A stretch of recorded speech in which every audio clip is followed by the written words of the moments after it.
अगर तुम्हारी मुंह से जो है राल निकल रही है, नाक से नाक बह रहा है, तालीम नहीं है, तो तुम मेरे ख्याल से सबसे थर्ड क्लास कास्ट के हो। क्या आप दोनों ने लव मैरिज की है? और जो बाद में डेट्स निकल के तो वी वर लाइक शॉक के यार she was pregnant on that time, जो बड़ी इनिशियल स्टेज होती है ना। मुझे समझ नहीं आती कि यार मैं इतनी ज्यादा स्टूपिड हुआ करती थी कि सीरियसली यार जो चीज़ होगी वही दिखानी पड़ती है ना। मतलब अब एक वीडियो के अंदर अगर ऐसा कंटेंट है तो मैं उसके थंबनेल पे दिखा दूंगा कि भैया अब मैं इसलिए रोती हूँ कि नहीं यार मुझे नहीं उनके घर जाना, वो लोग मेरे घर ना आए, मैं उनके घर ना जाऊँ। आप क्या चाह रहे हो कि आप सेम जेंडर के साथ रहना चाहोगे शादी के नहीं, बाद? साक्षरी खेली तो मैं भी चुप करके एक साइड पे बैठी थी। नुमान उन सबके साथ गाने गा रहे हैं, घुल मिल रहे हैं, बातें कर रहे हैं।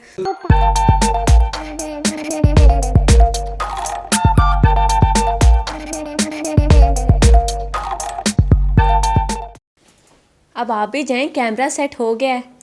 मैं आ रहा हूँ बस। आज यहाँ लोगों के बड़े स्पाइसी से क्वेश्चंस के आज हमने आंसर्स करना है। क्या हो गया, कितने के क्वेश्चंस आ गए हैं? बहुत सारे क्वेश्चंस आ गए हैं। अच्छा। कुछ स्पाइसी भी हैं, कुछ लविंग भी हैं, और कुछ ऐसे हैं कि हमें ब्लश कर देंगे। हम लोग ब्लश करने पर मजबूर हो जाएंगे। ब्लश तो हम अभी से कर रहे हैं। तो सबसे पहले किस क्वेश्चन से शुरू किया जाए? स्पाइसी से, क्योंकि लोगों को तड़का शायद ज्यादा पसंद है। नेगेटिव कमेंट से, है ना? Most negative comments. ठीक है। बिकॉज नेगेटिविटी लोगों को ज्यादा अट्रैक्ट करती है। और वैसे भी हमारे मिले जुले सब्सक्राइबर्स हैं, ऐसा ही है ना। तो ये वो क्वेश्चन है जो सबसे ज्यादा पूछा जा रहा है हमारे से, खास तौर पे जब से हमने दी बोल्ड कपल का सेशन शुरू किया है। उसके बाद तो ये क्वेश्चन हमें हर वीडियो में कोई 500-600 दफा आ जाता है। अबरीश पूछ रही हैं, आप लोग अपने फेम के लिए इतने चीप टॉपिक्स क्यों सिलेक्ट करते हैं, बताएं। यार लोग देखते ही यही हैं, क्या करें हमने इतने व्लॉग्स बनाए, इतने इतने इंटरेस्टिंग व्लॉग बनाए हैं। आप देखें वहाँ पर ऑडियंस जो आ रही है अच्छी आ रही है, बट लोग पता नहीं क्यों, लोगों को शायद कॉन्स्पेरेसीज और ट्रेंडिंग और जो ज़रा इस तरह के कंट्रोवर्शियल इश्यूज होते हैं वो लोगों को ज़्यादा अट्रैक्ट करते हैं। तो जो ऑडियंस बड़ी जिस चीज़ की होती है ना, वो कहते हैं मेजॉरिटी इज अथॉरिटी। तो चूंकि मेजॉरिटी वही डिमांड कर रही तो फिर वैसे हम लोग चाहते भी हैं कि हम लोग व्लॉग्स ही बनाएं। हाँ। लेकिन जैसे मैं इस प्रोसीजर से गुजरती हूँ, जो 9 मंथ का जर्नी है मेरा, बस थोड़ा सा ही रह गया। जैसे ये खत्म होता है तो फिर हमारे व्लॉग ज्यादा देखने को मिलेंगे आप लोगों को, एक छोटी सी डॉल के साथ। हाँ एग्जैक्टली कोशिश हमारी यही होती है कि हम ज्यादातर व्लॉग्स बनाएं, लेकिन बस वो फिर कुछ ऐसे टॉपिक आ जाते हैं जो कवर करने पड़ते हैं। अच्छा, इमाक पूछे about your out of country trip. Out of country का ट्रिप इसी साल प्लान है यार, और बस आप दुआ करना। कुछ हम लोगों ने गोल्स वगैरह बनाए हुए हैं, हम लोग उन पे काम कर रहे हैं। क्यों मेरी? हाँ बिल्कुल, एक्साइटेड हो ना तुम? बहुत ज्यादा एक्साइटेड, और आप लोगों को साथ साथ हम लोग अपडेट देते रहेंगे। अच्छा, ये बाप ने मुझे इसका बताना है। शाजिम हाशिम हैं, वो कहते हैं अरीज की कुकिंग कैसी है और अरीज क्या सबसे अच्छा बना लेती है? अरीज की कुकिंग बहुत अच्छी है, बट एक बहुत बड़ी प्रॉब्लम है। बताओ वो भला क्या? इसकी कुकिंग में एक बहुत बड़ी प्रॉब्लम है। क्या? मैं रेसिपी भूल जाती हूँ, चेंज कर देती हूँ। नहीं। फिर देखते हैं इसको याद आता है कि नहीं। तुम्हारी कुकिंग की सबसे बड़ी प्रॉब्लम क्या? जिसकी वजह से मुझे गुस्सा भी बहुत आता है। अच्छा, मुझसे कोई चीज गलत बन जाए ना, तो मैं दोबारा उस चीज को कभी हाथ नहीं लगाती। फिर कहती मैंने बनानी ही नहीं। मुझे ना बहुत ज्यादा करेले पसंद थे, मुझसे बुरे बने, मैंने पूरी गर्मियां करेले बनाए नहीं। मैं इसको ये कहता हूँ कि यार ठीक है, कभी ऊपर नीचे मसाले हो जाते हैं, कभी बंदे से नहीं भी चीज एग्जैक्ट बनती जो आपने सोची होती है। दैट डजंट मीन कि फिर आप उसको बनाना छोड़ ही दो। Life is all about learning ना, तो आपको प्रैक्टिस करते रहना चाहिए। अच्छा, हाशिम हैदर हैं, वो कहते हैं इतनी जल्दी दूसरा बेबी करने की क्या जरूरत थी? थोड़ी देर पहले भी हाशिम ही नहीं था वो शाजिम हाशिम अच्छा, थे। वो शाजिम हाशिम था। ये हाशिम हैदर हैं। अच्छा। ये कह रहे हैं इतनी जल्दी दूसरा बेबी करने के लिए की क्या जरूरत थी तुम्हें? ऐसे ही लोगों की वजह से पॉपुलेशन बढ़ती रहती है। हाय हाय हाय हाय हाय हाय। यार असल में ना व्हाट वी वर प्लानिंग के अगर हमारा एक पेयर बन जाता है, ठीक है, बेबीज में, तो हम शायद फिर उसके बाद स्टॉप ही कर दें। मतलब ऐसा कोई प्लान ना करें बेबी को। यार हर कोई अपनी फिर हिसाब से प्लानिंग करता है ना बेबी की। तो जिस एज में हम दोनों हैं, और खास तौर पे मैं ये चाहती हूँ कि मैं अपनी 30 तक पहुंचने से पहले ना अपनी फैमिली कंप्लीट कर लूँ। मेरी जल्दी शादी हुई तो मैं उस चीज़ का फ़ायदा उठाऊँ, अपने आप को ना मेंटेन कर लूँ, मैं 30s के बाद बेबी प्लान ना करूँ। असल में ना हम उन कपल्स की तरह नहीं लाइफ स्पेंड करना चाहते कि जो हर 2-4 साल बाद उनका बेबी प्लान हुआ होता है, बॉडीज का बुरा हाल हो जाता है, और फिर बाकी की सारी लाइफ वो अंकल आंटी बन के रह जाते हैं। या फिर वो वाले कपल जो पहले 5-6 साल कहते हैं भाई अभी हमारे बहुत सारे गोल्स हैं, हमने फैमिली प्लान नहीं करनी, हमने ऐसे ही चलना है, तो वो भी गलत है। वो भी गलत है। हम लोगों ने ये सोचा था कि यार इमीडिएटली जो भी हम प्लान कर सके कर लेंगे, उसके बाद फिर हम फिर अपनी तरफ फोकस करेंगे, क्योंकि ना मेरे ख्याल से एज अ कपल आपको अपनी तरफ भी फोकस करना चाहिए, सिर्फ बच्चों का ही नहीं होके रह जाना अंकल चाहिए। आंटी बन के नहीं रहना चाहिए खास तौर पर। एग्जैक्टली। सबा खान पूछ रही हैं, जब आप ट्रिप पर गए तो अरीज क्या प्रेग्नेंट थी? सफर से इसे कुछ नहीं हुआ? ऑनेस्टली स्पीकिंग हमें आइडिया नहीं था, बट जो और वो फर्स्ट मंथ था। हाँ, जो बाद में डेट्स निकल के तो वी वर लाइक शॉक्ड के यार she was pregnant on that time, जो बड़ी इनिशियल स्टेज होती है ना। सो नॉर्मली बड़े तो रेकमेंड अवॉइड करना चाहिए उस टाइम पे कोई भी ट्रैवल लेकिन करने हमें को। आइडिया नहीं था, हमें बाद में पता चला था जब हम वापस आ चुके थे। अच्छा, ओवर थिंकर पूछती हैं, अरीज बचपन की एक ऐसी बात बताओ जिस पे आज पछताती हो। बहुत ओवर थिंक करती है लड़की। अच्छा हाँ, एक है ऐसी बात। बचपन में मुझे समझ नहीं आती कि यार मैं इतनी ज़्यादा स्टूपिड हुआ करती थी कि सीरियसली मैं अपने रिश्तेदारों के घर जाने के लिए रोती थी। आप लोग इमेजिन करो कि वेकेशंस होनी ना तो मैंने रोने लग जाना, मामा मुझे उनके घर जाने दो, मैंने उधर वेकेशंस गुजारनी है। और अब मैं कहती हूँ, अब मैं इसलिए रोती हूँ कि नहीं यार मुझे नहीं उनके घर जाना, वो लोग मेरे घर ना आए, मैं उनके घर ना जाऊँ। ये चीज आती है। वक्त के साथ तुम्हें इस बात का एहसास हो गया होगा कि जिन रिश्तों के पीछे मैं भागती थी, हाँ, उनमें कुछ भी नहीं है, उनमें कुछ भी नहीं और सीरियसली अब मैं रोती हूँ कि नहीं यार मुझे नहीं जाना। आप लोगों ने कितनी दफा मुझे कहीं आते जाते देखा है, अब मैं इसी वजह से रोती हूँ। हम लोग व्लॉग्स तो बनाते हैं ना, व्लॉग में हम या तो एक हाँ ये वाली चीज है मेरी जिसपे मैं पछताती हूँ कि नहीं यार मुझे रोना नहीं चाहिए था। ग्रैंड डिजिटल पूछते हैं, मेरा आपसे मिलने का ड्रीम कब पूरा होगा? अबे मुझे क्या पता। ग्रैंड डिजिटल पूछते हैं, यार मिल सकते हो, कोई इतना ऐसे मुश्किल नहीं है। हम लोग मॉल्स वगैरह में भी अक्सर काफ़ी लोग मिलते रहते हैं ना, हमें मॉल्स में भी। और उसके अलावा अगर तो आप लाहौर में हो तो इट्स वेरी कन्वीनियंट, हमारा हर वीकेंड किसी न किसी प्लान होता है, आप डीएम करके पूछना, हम जब मॉल विजिट करेंगे वहाँ पे आके हमसे मिल लेना, कोई ऐसी बड़ी रॉकेट साइंस नहीं। मियां ताहिर आपसे पूछ रहे हैं, नुमान भाई आप यूट्यूब से पहले क्या करते थे और आपके पेरेंट्स आपके साथ क्यों नहीं रहते? यार पेरेंट्स में मेरी मॉम है और वो मेरे सबसे छोटे भाई के साथ रहती हैं, ठीक है। सो मैं लाहौर मूव हो गया था, वो सरगोदा में होती हैं, ठीक है। जहाँ तक बात है यूट्यूब से पहले, मैं बेसिकली गेमिंग कंपनीज़ के अंदर मैंने 10-12 साल काम किया और वहाँ पर मैं एज अ लीड सी जर्नलिस्ट था, जो मोबाइल फ़ोन के एसेट्स बनाते हैं ना गेम्स के, जैसे गाड़ियाँ, घर, ये काम करता था। तो ये पूछ रहे हैं, नुमान भाई मेरा आपसे ये क्वेश्चन है कि आप ड्रामों की इतनी अच्छी प्रिडिक्शन करते हैं तो आप खुद ड्रामा क्यों नहीं लिखते? यार ये इस क्वेश्चन का आंसर मैं पहले भी काफ़ी दफ़ा कर चुका हूँ कि जो एक सर्जन है वो कभी भी नर्स नहीं बनना चाहेगा। सो मेरा काम ही ऑपरेशन करना है, तो मैं कोई और काम क्यों करूँ, ठीक है ना। और आपकी देखा देखी आपको पता है ना कितने सारे लोग आ गए हैं। एग्जैक्टली यार, व्हाट आई बिलीव कि आपको ना अपनी फील्ड में पायनियर होना चाहिए, ठीक है। जैसे ड्रामा रिव्यूज़ में अल्हम्दुलिल्लाह मैं हूँ, मैंने ये स्टार्ट किया था और आज भी मैं हूँ, और मैं इस चीज़ को मेंटेन करना चाहता हूँ। मुझे दरमियान में एक्टिंग की ऑफर्स हुई, मुझे ड्रामा लिखने का लोग कहते हैं, बड़े बड़े इंडस्ट्री के लोग, उन्होंने मेरे से मीटिंग्स अरेंज करने की कोशिश की, बट मैं उसमें इंटरेस्ट नहीं लेता। सीधी गुप्ता हैं, वो मेरे ख्याल से इनके नाम से ही पता लग रहा है इंडिया की हैं, ठीक है। तो इन्होंने सारे क्वेश्चंस इंडिया वाले किए हैं। 4 क्वेश्चन है, जल्दी जल्दी आपने इनका रिस्पॉन्स देना है। आपकी फेवरेट इंडियन मूवी कौन सी है? पीके। ठीक है। फेवरेट इंडियन एक्ट्रेस कौन सी है?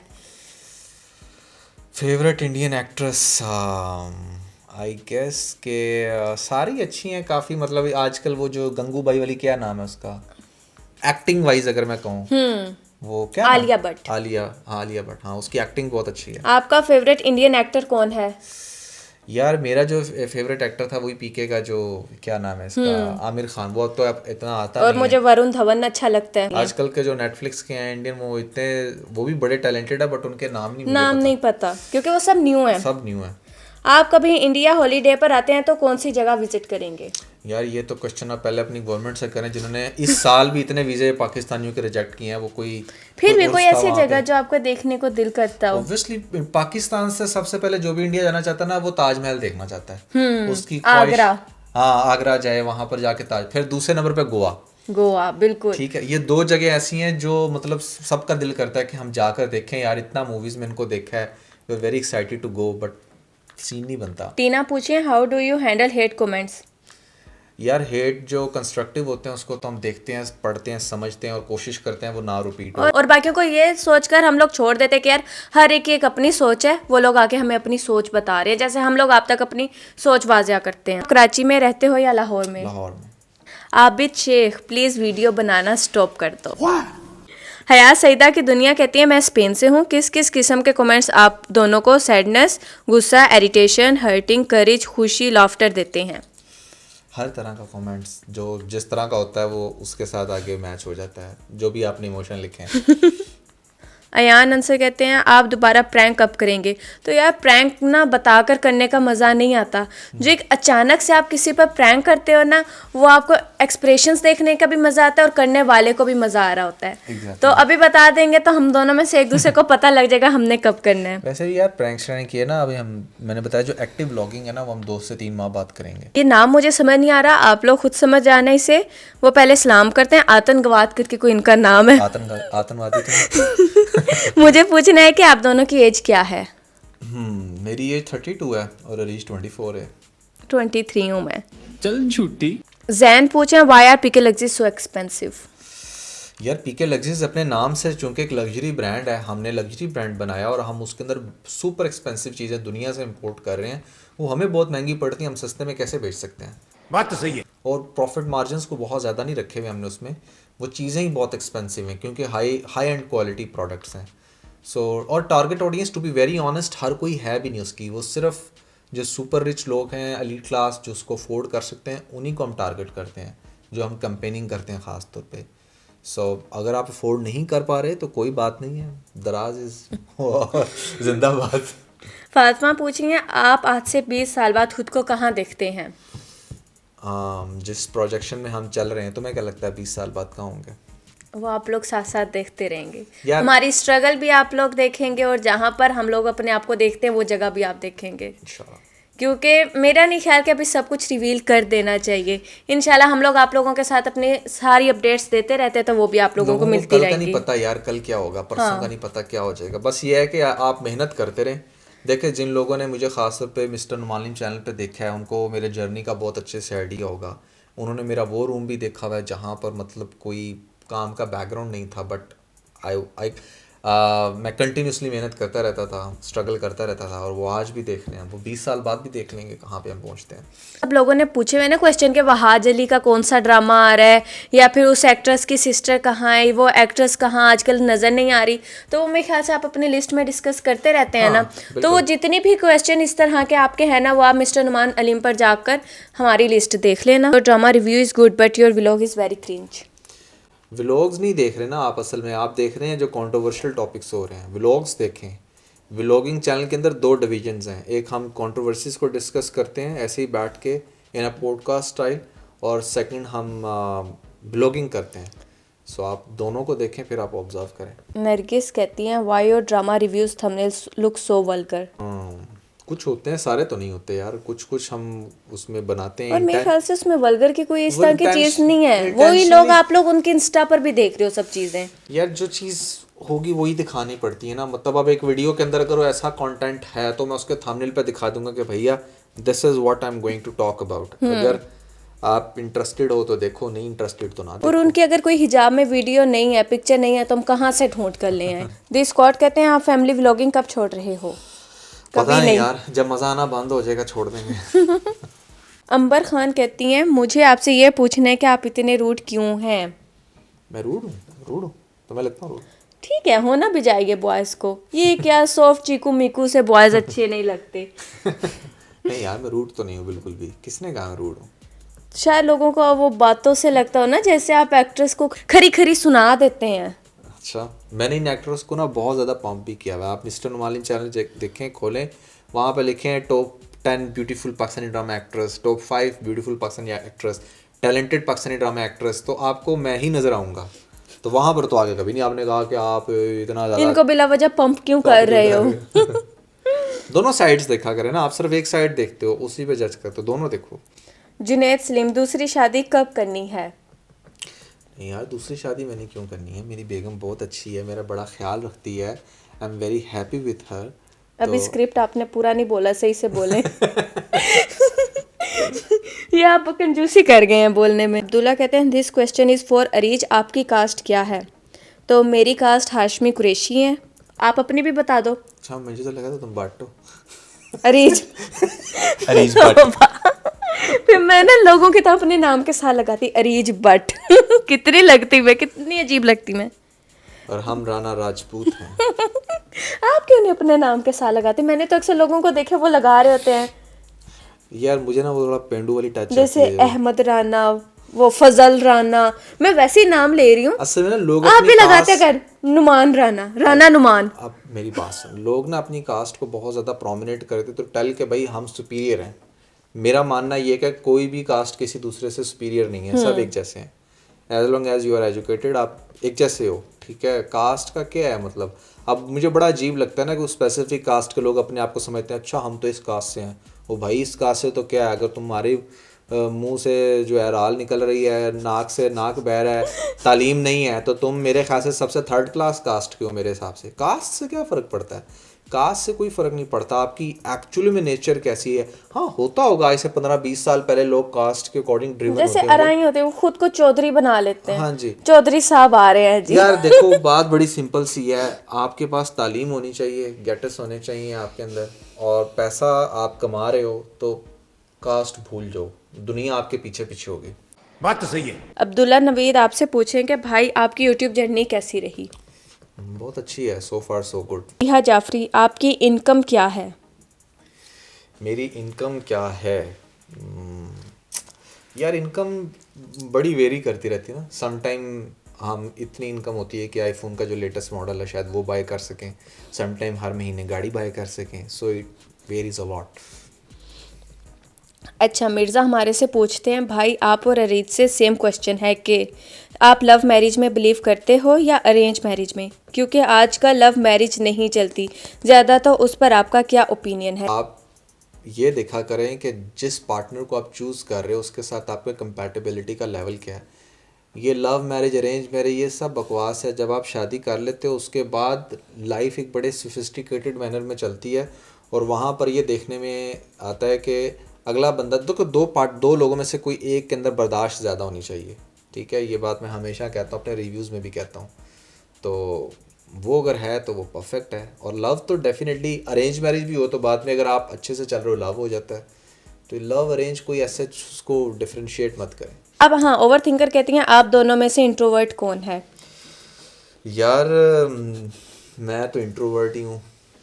बिल्कुल भी नहीं नुमान इंट्रोवर्ट, ऐसा कुछ भी नहीं है। अच्छा, मुझे आज से पहले ना ये लगता था कि ना नुमान के कोई दोस्त वगैरह नहीं आते जाते, तो शायद नुमान भी मेरी तरह इंट्रोवर्ट है, क्योंकि मैं ना बहुत इंट्रोवर्ट हूँ। कोई मेरे पास आ जाए ना तो मुझे समझ नहीं आती कि उसके साथ अब मैं बात कैसे करूँ। कुछ लोग समझते हैं कि मैं रूड हूँ, ठीक है, कुछ समझते हैं कि इसमें कॉन्फिडेंस ही नहीं है, इसको बात नहीं करनी आती।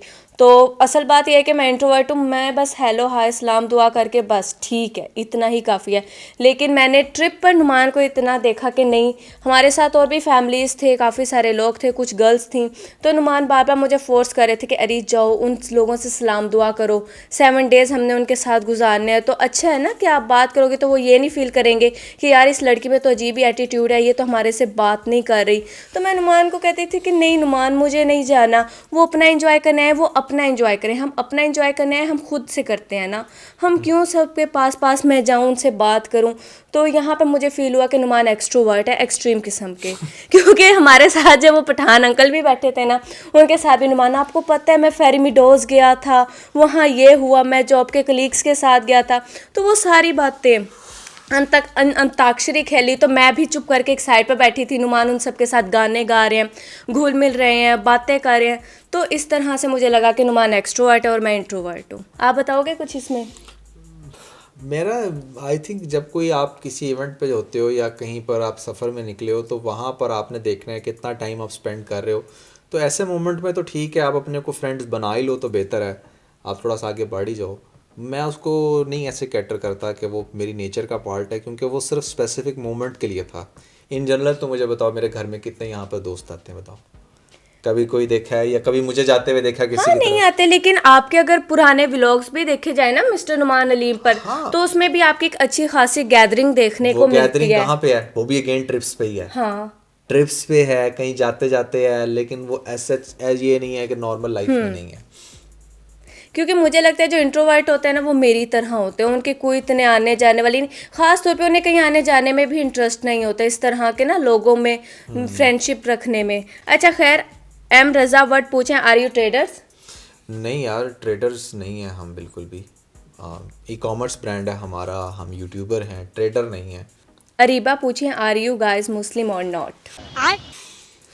अब इसका क्या आंसर करें यार? नहीं मतलब कि हम लोगों ने उस तरह की वीडियोस बनाना शुरू की तो हम लोग मुस्लिम्स नहीं हैं। इन्फिनिक्स मॉब पूछती हैं अरीज को नुमान में सबसे बुरी बात क्या लगती है एंड वाइस वर्सा आल्सो। तो पहले आप बताओ। यार बुरी बात इसकी सबसे ये है कि अगर ये नाराज़ हो जाए ना तो इसको मनाना बहुत मुश्किल है। इनफैक्ट आप मना ही नहीं सकते, इसका खुद ही दिल होगा तो ये मानती है। और बाद में मनाती भी तो मैं ही हूँ ना। अच्छा वैसे हाँ, इसी बात से रिलेटेड मैं कहूँगी नुमान की बुरी बात यह है कि नुमान मनाते ही नहीं है। सीरियसली मनाते ही नहीं है। जैसे वाइफ चाहती है ना उनको पैम्पर किया जाए, ठीक है, उनको बच्चों की तरह ट्रीट किया जाए, वो सब नहीं नुमान करते। मैंने ये तो करके देखा है बड़ी दफ़ा, कोई फ़ायदा नहीं होता। ऐसा कुछ भी नहीं है। सईदा ईशा पूछे would you guys have another baby after your second baby? यार ये भी सोचा नहीं है, ये देखेंगे अब। मतलब एक बड़ा गैप तो आने वाला है, दैट इज़ फॉर श्योर, ठीक है। तो लेट्स सी, फ्यूचर में देखेंगे क्या है। फिर लोग कहेंगे कि अच्छा इन्होंने पहले से आबादी बढ़ाने की प्लानिंग कर रही है। रजा वर्ल्ड पूछे आपकी बेटी का नाम किसने डिसाइड किया था? तो आयरा का नाम हम दोनों ने डिसाइड किया है। जो हमारी सेकंड बेबी आने वाली है उसका नाम भी हम दोनों ने ही मिलकर डिसाइड किया है। और आप लोगों से सजेशंस ली थी, उनमें से भी एक हमें किसी की पसंद आई थी, तो अनकरीब उस पर व्लॉग बनाएंगे और उसको हम लोगों ने पीके लग्जिस की तरफ से एक बेहतरीन सा गिफ्ट देना है, तो उस पर प्रॉपर आप लोगों को व्लॉग भी देखने को मिलेगा। फेथफुल पूछें कि आप दोनों ने लव मैरिज की है? हाँ बिल्कुल लव मैरिज की। तो आप लोगों को क्या लगता है, आप लोग भी बताएं। एम प्रिंसेस पूछ रही हैं रीच का कौन सा मंथ चल रहा है? तो मेरा थर्ड एमस्टर शुरू हो गया। इनका क्वेश्चन मजे का है कि आपका साइड बिजनेस कौन सा है? साइड बिजनेस है रियल एस्टेट, और मेन बिजनेस है यूट्यूब, और एक और जो बिजनेस है जो कि मेन बन चुका है दैट इज़ पीके लग्जिस। आर के राइट्स पूछते हैं आपका फेवरेट यूट्यूबर कौन है? गाइस आप लोग नुमान के पूछेंगे ना तो आप लोगों को उनका नाम भी नहीं पता लगेगा, और जब आप जाके उनकी प्रोफाइल्स खोलेंगे ना तो सच में आप एक सेकंड बाद ही उनको बंद कर देंगे। वो जो होते नहीं ठीक 65-40 साल के बाबे, उनको बैठकर सुनते रहते हैं, और उनकी ना कोई 10-15 मिनट की वीडियो नहीं होती भी कितने 2-2 घंटे का पॉडकास्ट, 3-3 घंटे पॉडकास्ट पीछे कर करके देखते रहते हैं। अच्छा भाई उसमें वो लोग क्या कह रहे हैं, कोई पॉइंट मिस तो नहीं हो गया। एक्सपीरियंस से सीखना चाहिए ना, सीखता रहता हूँ मैं। बहुत सीखते हैं। तो तुम्हारा कौन है फेवरेट यूट्यूबर? वो तो मेरे पास ही बैठा है ना, आप सबको ही पता, मैं कई दफ़ा बता चुकी हूँ। गुलाम अब्बास पूछते हैं डीडी एपिसोड कब शुरू करना है? डीडी एपिसोड को अब आप अज्यूम कर लें कि हमने द बोल्ड कपल में कन्वर्ट कर दिया इसी चैनल के ऊपर, जो आपको एपिसोड देखने को मिलती है about conspiracies and controversies. Edit fusion का क्वेश्चन हम दोनों से है, आप दोनों की डिग्री क्या है? आपने बायोलॉजी पढ़ी है या कंप्यूटर साइंस? मैंने बायोलॉजी पढ़ी है और मैंने कंप्यूटर साइंस पढ़ी है, और दोनों ग्रेजुएट हैं। लोग बहुत ज़्यादा टिप मांगते हैं कि अगर आप लोगों ने लव मैरिज की है तो आप हमें प्लीज़ कोई टिप बता दें। और ये जो क्वेश्चन है, ये देखें आप कितना बड़ा इन्होंने क्वेश्चन किया है। इनका मैं शॉर्ट करके बता देती हूँ, ठीक है। वो कह रहे हैं कि अच्छा मेरी अब शादी होने वाली है, मैं 22 साल का हूँ, क्या अपोजिट जेंडर के साथ रहना आसान है? लाइक कि अगर मैं शादी के बाद भी कुछ टाइम ऐसा गुजारना चाहता हूँ सिंगल वाले लोगों की तरह, तो क्या मैं गुजार सकता हूँ? शादी के बाद ना यार देखो, ऑपोजिट जेंडर के साथ मतलब शादी तो आप करते ही अपने ऑपोजिट जेंडर से है ना। और मैं समझ रहा आप क्या चाह रहे हो कि आप सेम जेंडर के साथ रहना चाहोगे शादी के बाद? नहीं, उनकी बात ये है ना कि वो ज्यादातर मर्दों में रहे हैं, लड़कों में। तो लड़कियों के साथ उनका कोई ऐसा एक्सपीरियंस नहीं है, तो वो फर्स्ट टाइम रहने जा रहे हैं। देखिए शादी मैं ये कहूँगा आपको कि आप तब करें जब आप मेंटली इस चीज़ को लेकर प्रिपेयर हों कि आप अपने पार्टनर को टाइम दे सकते हैं। क्योंकि बहुत बड़ा एक मेजर क्लैश आता है शादी के बाद कि हस्बैंड टाइम नहीं देता, या सम टाइम हस्बैंड टाइम ज़्यादा मांग रहा होता है, लड़की अगर इंटरेस्टेड ना हो, तो दोनों केस में फ़ाइट्स होती हैं और फाइट्स अच्छी नहीं होती। इवन के शादी के पहले 2 साल बहुत ज़्यादा फ्रजाइल होते हैं, वहाँ पर ये चांस होता है कि शायद आपका रिलेशन ब्रेक हो जाए। तो इसलिए इट्स वेरी इंपॉर्टेंट कि जब आप मेंटली प्रिपेयर हों, आपको पता हो कि हाँ अपने पार्टनर को टाइम दे सकते हो, तो then you should go for marriage. अगर आपको भी से लगता है कि नहीं यार आपने अपनी ये सिंगल लाइफ अभी थोड़ा और इन्जॉय करनी है, तो गो फॉर दैट। अगर आप अभी कितने साल के होंगे, 20, 22, 25 साल के होंगे, कोई मसला नहीं है। यू हैव 5-7 साल और ले लो, 5-6 साल और आप ले लें time, but by the age of 30 I think वो मेंटली लड़के भी एग्जॉस्ट हो चुकी होती हैं, लड़कियां भी हो चुकी होती हैं, और वो फिर ऑपोजिट जेंडर को ही ज़्यादा टाइम देना पसंद करते हैं। अच्छा, तो मेरी टिप ये है कि देखो, जैसे नुमान ने करना कि पहले 2 साल बहुत ज़्यादा इंपॉर्टेंट होते हैं, तो मैं इसमें ये कहूँगी कि अगर आपने लड़की को मतलब कि अपना दीवाना करना है ना, तो उसकी टिप ये है कि जो उसका प्रेगनेंसी का सारा टाइम पीरियड है और ख़ास तौर पे पोस्टपार्टम का जो टाइम है, उसको बहुत अच्छे से पैम्पर करो, उसको बहुत अच्छे से ट्रीट करो एक बच्चों की तरह। तो वो हमेशा के लिए उसके बाद, चाहे आप कुछ टाइम के लिए अपने फ्रेंड्स के साथ ट्रिप पर जाना चाहते हो, कोई आउटिंग करना चाहते हो मेल फ्रेंड्स के साथ, गर्ल्स को कभी भी लड़कियां ना बिल्कुल भी एग्री नहीं करती, वो वाकई फिर आपसे लड़ाई करेंगे चाहे आप जितना भी करो, तो आप जाकर इंजॉय कर सकते हो। लेकिन ये जो कुछ टाइम होता है ना, उसको आप उसकी अहमियत बताओ कि उसकी अहमियत क्या है। So guys that was everything about this Q&A session. I hope कि आप लोगों ने लाइक किया होगा। Never forget to like and share, और ख़ास तौर पे अगर आप लोगों ने हमारा लेटेस्ट एपिसोड नहीं देखा तो ऊपर आपको लिंक मिलेगा, जल्दी से लिंक पे क्लिक करके वीडियो देख के अपना फीडबैक मुझे ज़रूर दीजिएगा। और अगर इनमें से कोई क्वेश्चन मिस हो गया और आप लोग चाहते थे कि हम लोग उसका रिप्लाई करें, तो आप इस Q&A सेशन के नीचे हमें कमेंट कर देना, हम लोग इसका पार्ट 2 भी इंशाल्लाह ज़रूर बनाएंगे।